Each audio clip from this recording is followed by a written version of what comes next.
Salam alaikum Azul Fillaoun, bonjour. Désolé mes chers amis, je suis désolé, mais c'est comme d'hab. Hier, je vous avais annoncé que nos compatriotes du Sahara avaient appelé à une millionia. Hier, je vous avais annoncé que nos compatriotes du Sahara avaient appelé à une millionia, comme on dit, c'est-à-dire à une méga manifestation sur tout le territoire national et même en France, face au consulat algérien à Paris. Et nous avons été nombreux à y croire. Notre enthousiasme et nos rêves nous ont aveuglés. Nous avons cru au miracle. Les manifestations prévues dans toutes les villes algériennes n'auront finalement pas eu lieu, ou à peine, quelques dizaines d'irréductibles ici et là. À Paris, face au consulat d'Algérie en France, à ce qu'il semble, nous allons avoir confirmation, puisque l'un des militants est notre invité aujourd'hui, à ce qu'il semble, c'est la même cinquantaine d'habituels militants. On m'en voudra peut-être de dire les choses comme elles sont, de rajouter du découragement à la démobilisation. Mais nous ne pouvons plus continuer à nous mentir, à tenter pathétiquement, voire pitoyablement, de donner le change, de faire croire à l'existence d'une résistance farouche, à un militantisme qui n'existe que dans nos rêves. Sellel et tous ceux qui le commandent, tous ceux qui sont eux-mêmes les ailés nervis des forces étrangères, de lobbies financiers internationaux, peuvent pavoiser. Encore une fois, les Algériens sont aux abonnés absents. Comme d'habitude, ils ne se sentent pas concernés par ce qui leur regarde, par les périls qui guettent leurs propres enfants demain, quand tout s'écroulera d'un seul bloc. En 1987, la formidable insurrection de Constantine et de ses environs n'a pas été suivie du reste du pays, laissant toute latitude au régime de la réprimer dans le sang et la torture. En octobre 1988, des régions entières du pays n'ont pas suivi celles qui se sont soulevées d'une façon formidable, les abandonnant à un régime qui a fauché les contestataires à la mitrailleuse lourde. En 1992, le peuple tout entier, hormis ceux qui ont été piégés et poussés à une violence programmée, a accepté que sa volonté soit brimée, traitée par-dessus la jambe. Il a non seulement accepté que le régime perpètre un coup d'État, qu'il provoque une violence qui se soldera en dizaines de milliers de victimes de tous les camps, avec ses cortèges de malheurs de toute nature, mais il ira parfois jusqu'à applaudir ceux qu'il avait accepté de qualifier de sauveurs de la République. Ceux-là même qui avaient pillé le pays, dans le même temps qu'il faisait couler un fleuve de sang. En 2001, le printemps berbère de Kabylie n'a pas été soutenu par le reste du pays, permettant ainsi au régime de broyer la résistance, de perpétrer un carnage dans la plus totale indifférence. Et ce fut à chaque fois ainsi.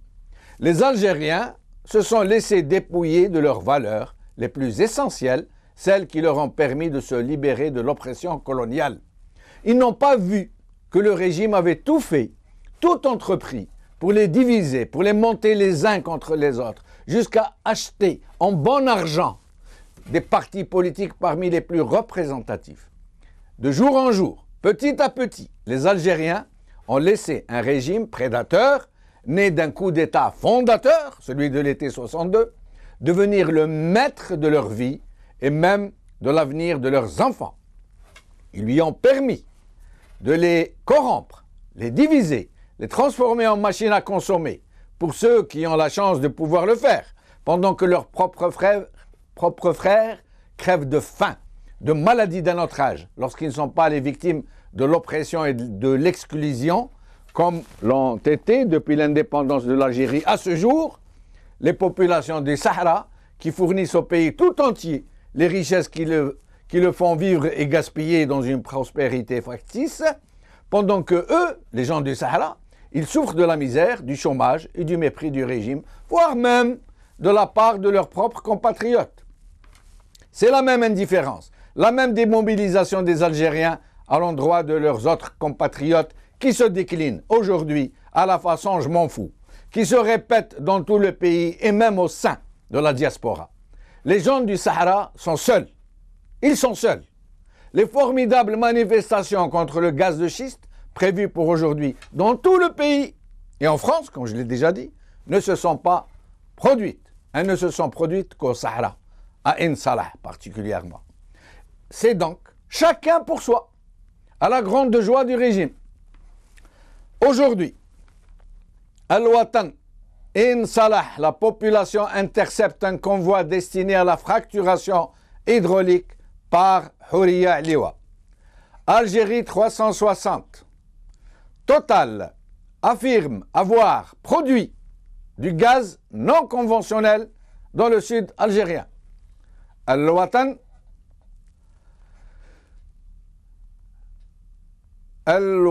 rejet de gaz de schiste, des marches anti-schiste aujourd'hui à travers le pays par Houriya Liwa. Nous allons voir une vidéo un peu particulière des jeunes de En Salah qui ont filmé des camions de Halliburton, transportant des équipements et des produits chimiques pour la fracturation.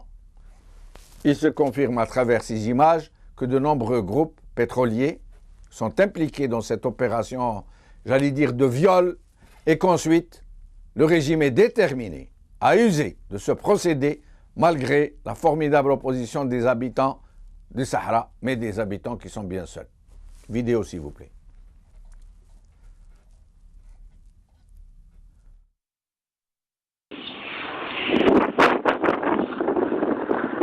الباز نتاع هاليبرتون عين صالح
السلام عليكم.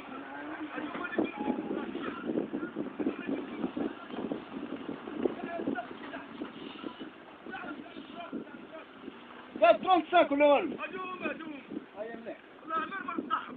استعرف به. شو ما يضرب من الفراكره. تري بيان. عندنا الخبراء يمكن.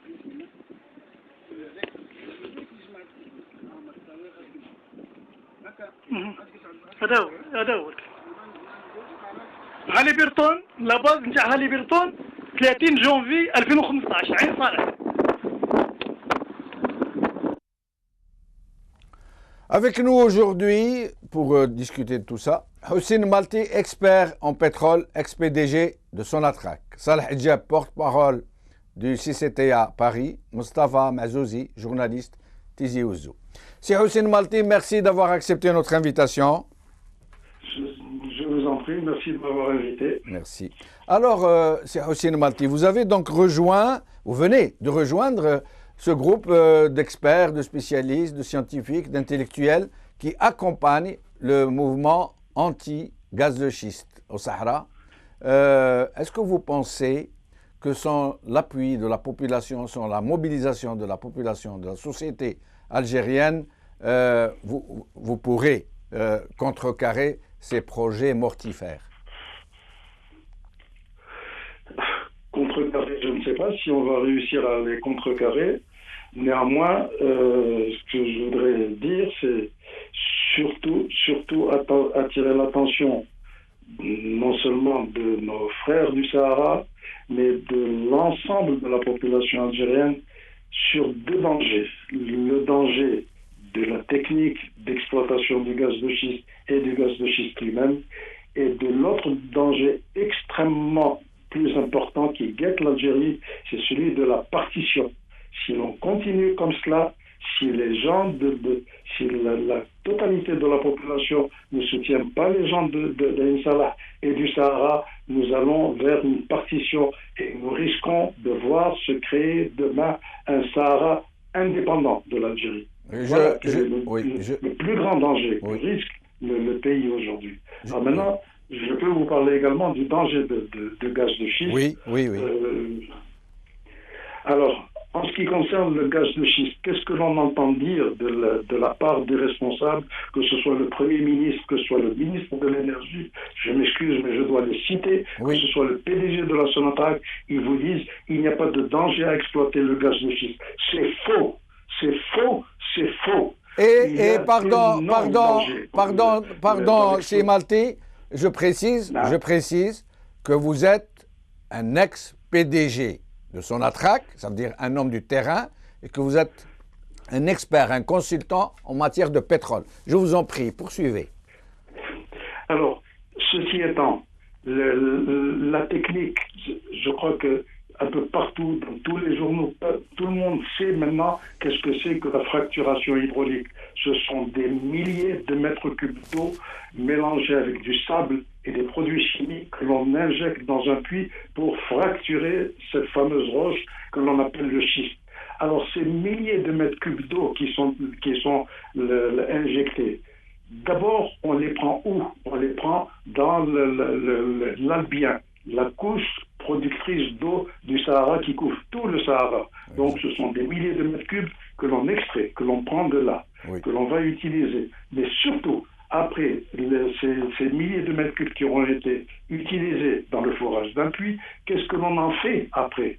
Aux États-Unis, ce sont des norias incessantes de camions-citernes qui transportent cette eau polluée pour l'emmener dans des centres de traitement où on la retraite jusqu'à un certain point. Oui. En Algérie, où est-ce qu'ils sont ces centres? Où sont ces centaines de camions-citernes par lesquels on transporterait cette eau polluée éventuellement? Oui. Alors cette eau polluée, qu'est-ce que l'on en fait ensuite? D'abord, je doute qu'elle soit traitée sur place et on sera obligé de la réinjecter. Et c'est ce qu'ils font, c'est ce qu'ils disent qu'ils vont faire. Ils vont la réinjecter dans d'autres puits parce que pas nécessairement dans le même puits parce que celui-là va être utilisé pour produire ce fameux gaz. Oui. On va forer des puits supplémentaires dans lesquels on va réinjecter cette eau. Ce sont ces fameux puits poubelles, comme ils les appellent. Oui. Alors, comme ce sont des milliers de mètres cubes, un puits de 2000 mètres ou 3000 mètres de profondeur, qu'est-ce que ça prend? Ça prend 20, 30, 40 mètres cubes d'eau. Voilà ce que ça peut absorber. Oui. Donc les milliers de mètres cubes vont aller dans le sous-sol.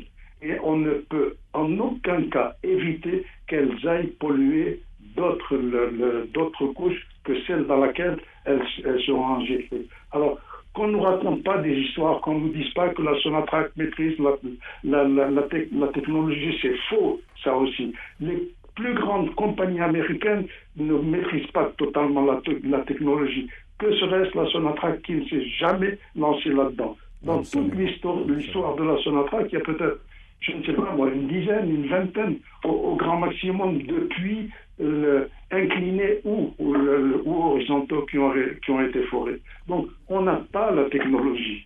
Et par conséquent, on risque énormément de dangers. Exactement. Ceci d'une part. D'autre part, je vous signale qu'avec, en plus, la chute des prix du pétrole, les plus grandes compagnies pétrolières au monde, Total va diminuer ses dépenses d'exploration de 30% en 2015.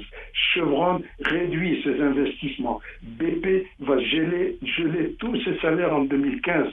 Schlumberger met 8000 personnes à la porte. Alors ces sociétés-là, où vont-elles aller chercher l'argent pour survivre?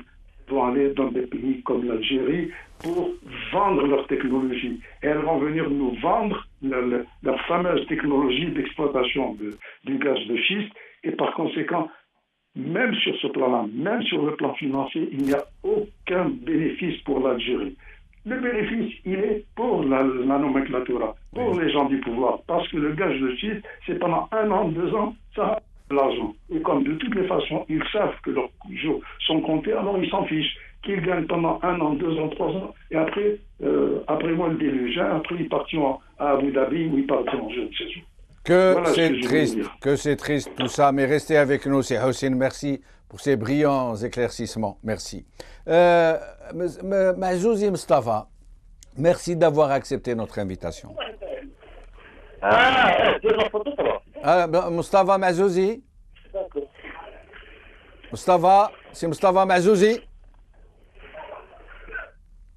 Mustafa Mazouzi, est-ce que vous êtes avec nous? Mustafa Mazouzi, est-ce que vous êtes avec nous? Est-ce que Saleh Hijab est avec nous?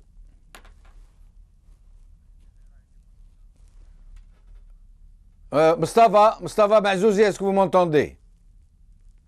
Mustafa Mazouzi? Il y a un souci, je crois. Mustafa Mazouzi, est-ce que vous m'entendez? Bonsoir, Ahlan, c'est Mustafa, merci d'être avec nous. Monsieur Hossein Malti, qui était en train de s'exprimer sur cette douloureuse question du gaz de schiste et de la démobilisation des Algériens pour tout ce qui concerne les affaires qui les concernent, en fait, a dit quelque chose de terrible, mais que je rejoins totalement. Je pense comme lui. Il a dit, si l'on y prend garde, si on continue comme ça, nous allons risquer d'aller vers la partition du pays. Et avant de vous laisser répondre, est-ce que vous ne pensez pas que cette démobilisation des Algériens, qui ne se soulève que quand ça les concerne directement, comme par exemple en Kabylie, comme par exemple dans le Constantinois, comme lors des émeutes de 88, et cette fois-ci au Sahara, où les populations du Sahara sont seules à se mobiliser. Est-ce que vous ne pensez pas que si les autres Algériens ne s'impliquent pas maintenant, nous risquons d'aller vers un esprit de chacun pour soi?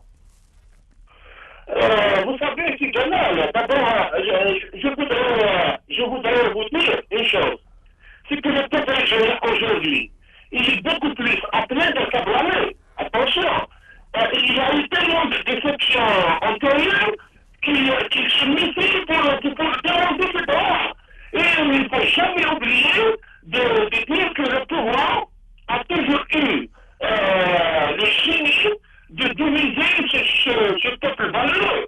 Vous avez tout à l'heure dans votre préambule parlé de petites évolutions qui ont eu lieu durant les années 80, 90 et les années 2000 aussi. À chaque fois qu'il y a eu une mobilisation dans une région donnée, le pouvoir fait tout pour la dépolitiser. Vous avez parlé de Constantine en 87. Vous savez que lorsque les Constantinois sont sortis pour demander plus de démocratie, plus de liberté, ils scandaient « One, two, three », le Khadaïn pas compris. Parce qu'il ne faut pas oublier de signaler qu'en 1980, lorsque cette région rebelle a décidé de briser les murs du silence pour dire halte à la dictature, demander la démocratisation du pays, demander plus de liberté individuelle et collective, à l'époque, le pouvoir incarné par Cheikh Libristik a trouvé, en lisant de méthode machiavélique, a trouvé la formule pour dire que les Kabyles sont sortis non pas pour demander des droits démocratiques, mais plutôt pour appeler à la division. Donc ils ont dit, à travers les médias publics, surtout la télévision algérienne, que les Kabyles ont brisé le Coran, que les Kabyles sont des antinationaux, etc., etc. Par la suite, vous savez ce qui s'est passé durant la décennie noire, c'est-à-dire que le pouvoir, pour se maintenir, il nous chantait la victoire du terrorisme pour dire voilà ce qui vous attend si vous ne votez pas en conséquence. Oui, mais Mustafa Mazouzi. Mustafa Mazouzi. Oui. vous voulez bien, Oui. de continuer. À partir de là, c'est que le peuple aujourd'hui est devenu non pas méfiant pour demander ces droits, non pas méfiant pour soutenir les autres régions. C'est vrai, je vous le dis en tant qu'acteur de la crise de Kabylie, en étant délégué du mouvement citoyen de H, et c'est malheureux de dire, on a gendarmerie nationale qui est un palais pour réprimer des chiens qui sont sortis de la rue, réclamer plus de justice, plus de démocratie. Aucune autre région du pays n'a manifesté ses solidarités. Par contre, nous, lorsqu'il y avait le fondement de terrain de Netanyahou, nous étions plus sur place. Oui, mais Mustafa Mazzouzi, si nous partons de ce constat, de ce triste constat, que le régime a toujours réussi à nous diviser, d'accord, on est d'accord. Mais est-ce que nous allons rester comme ça, divisés à chaque fois, jusqu'à un point où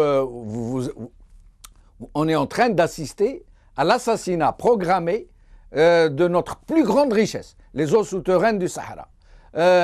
Et on ne se met même pas à la place des gens qui sont là-bas, on les a privés de leur propre richesse, qui sont sous leurs pieds. Depuis l'indépendance à ce jour, tout le monde a profité, sauf eux. Et maintenant, en plus, on veut tuer la région où ils sont, c'est-à-dire on veut les empoisonner, on veut tuer leur avenir, on veut les forcer à l'exil, d'aller ailleurs, parce que leur terre ne sera plus habitable. Jusqu'à quand allons-nous continuer comme ça? J'aimerais que vous me répondiez rapidement pour que je puisse parler à Salah Hadjab aussi. Pardon? Allô? Allô? Mustafa Mazzouzi, est-ce que on a compris que le pouvoir nous a divisés. Est-ce que nous allons rester divisés? Puisque nous savons qu'il nous a divisés. Maintenant, plus que jamais, il y a un seul objectif, si je puis dire.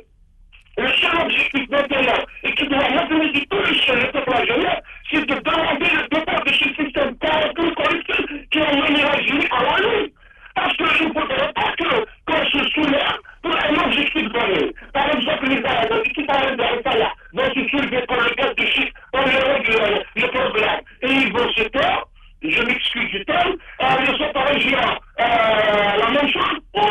Il faudrait qu'on se mobilise tous pour dire basta à ce pouvoir, pour exiger un changement radical, un changement pacifique aussi. Aujourd'hui, on sent qu'il y a une prise de conscience sur le peuple algérien. Ça, c'est une évidence. Moi, je suis sur le terrain, j'écoute les citoyens, je vous assure, institutionnel, Mustafa Mazzouzi, ils veulent un changement, ils sont plus informés de ce pouvoir, ils vont jusqu'à dire que maintenant, il faut non pas l'instauration de la République, mais merci Mustafa, merci, en espérant vous revoir bientôt. Salah Hadjab, vous êtes au milieu, merci d'abord d'être avec nous. Vous êtes au milieu de la manifestation qui se tient place d'Argentine à Paris face au consulat algérien. Alors dites-nous ce qu'il en est. Est-ce qu'il y a eu beaucoup de gens aujourd'hui?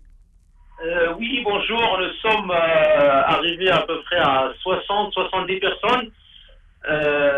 Voilà, c'est des Algériens principalement. Il y a aussi quelques militants français qui représentent les 80 collectifs français qui ont manifesté partout en France, qui ont réussi de faire marche arrière au pouvoir français pour l'exploration et l'exploitation de gaz de schiste en France. Oui, mais excusez-moi, Salah Hadjab, de devoir refroidir votre enthousiasme, mais très franchement, moi, si j'étais le consulat algérien, vous savez ce que j'aurais fait? J'aurais pris une caméra et je viendrais vous filmer, et après je la transmets par le 1TV, et je leur dis, voilà les Algériens qui disent qu'ils manifestent contre le gaz de schiste en Europe. Et voilà, ils sont 60. Voilà, c'est tout. Parce que quand on manifeste, je crois qu'une manifestation de 60 personnes est une manifestation contre-productive. Je suis désolé, Salah, je connais votre militantisme, je connais votre engagement, mais c'est trop amer pour ne pas le dire. Et vous-même, qu'est-ce que vous en pensez de cette mobilisation? Je respecte votre avis, cher Jamel. Moi plutôt, c'est vrai, il y a deux parts. Il y a peut-être le côté des Algériens qui se mobilisent pas, sauf pour le foot. Là, c'est un là, il n'y a pas de souci. Ouais.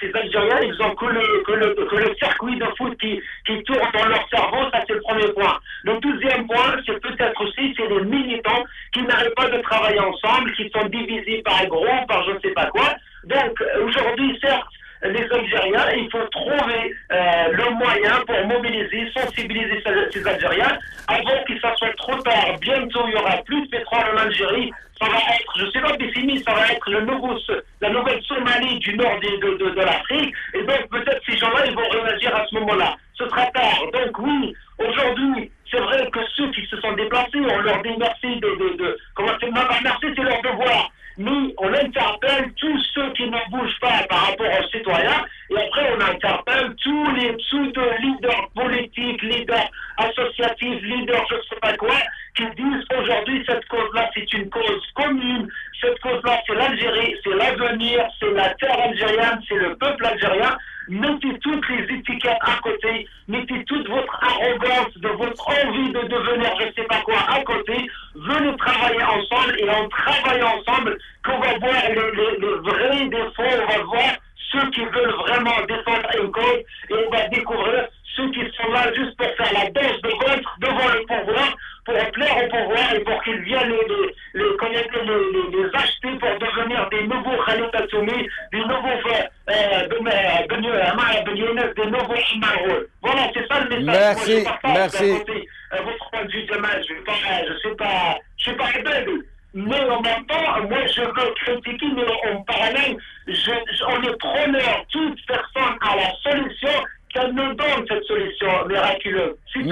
Merci Salah Hadjab, merci beaucoup. Cheikh Hussein Malti, Salah Hadjab qui est un militant infatigable. Il semble nous dire, il a répondu à mon cynisme et à mon pessimisme. C'est un peu comme s'il avait répondu avec un dicton de notre pays qui dit Bedouam al-Qatra tatqabbar kham. Ça veut dire la persévérance. Il faut persévérer, même si on n'est que 4 chats, on finira par devenir 1 million de lions. Qu'est-ce que vous en pensez vous-même, c'est Hussein? Bien sûr, la persévérance, il faut en avoir, ça c'est certain. Néanmoins, je voudrais quand même, encore une fois, m'adresser à nos concitoyens, nos compatriotes du reste de l'Algérie en dehors du Sahara. Je comprends que le régime ait pu, on a quand même subi pendant près de 20 ans une guerre au cours de laquelle il y a eu 200 000 morts, au cours de laquelle il y a eu des disparus, il y a eu des gens qui ont... Enfin, il y a eu toutes sortes d'exactions qui ont été commises et que les gens craignent ce régime, je peux le comprendre. Que les gens se soient transformés également en limite leurs revendications à des questions purement matérielles, je peux à la limite comprendre ça. Mais ça, même le matériel, il n'y en aura pas demain, parce que ce régime ne survit que grâce au pétrole du Sahara, grâce aux richesses du Sahara. Alors, si on y va inexorablement, si on continue comme cela, entre ce qui se passe à Infala, ce qui s'est passé à Rebbeya, ce qui se passe un peu partout à travers le Sahara, l'abandon total dans lequel sont laissées les populations du Sahara, on va vers la partition de l'Algérie et il n'y aura plus de pétrole, et il n'y aura même plus les avantages matériels que vous recherchez, vous, les gens qui habitaient Constantine ou Tizi Ouzou ou Tlemcen ou Alger. Donc, il faut persévérer, mais il faut se mobiliser, et il faut lui montrer à ce pouvoir que l'on n'a plus peur de lui. Vous aviez peur du DRS, le DRS n'existe plus. Vous aviez peur de l'État d'une manière générale, il n'existe plus. Manifestez-vous, dites-lui que vous en avez assez de ce régime et de cette manière de... Voilà, je suis révolté contre une telle situation, et c'est tout, voilà ce que je peux dire. Cheikh Hussein Malti, merci infiniment. Comme d'habitude, vous êtes d'une perspicacité et d'une justesse admirable. Je vous remercie personnellement. Salam alaikum, qawala khair, bislama.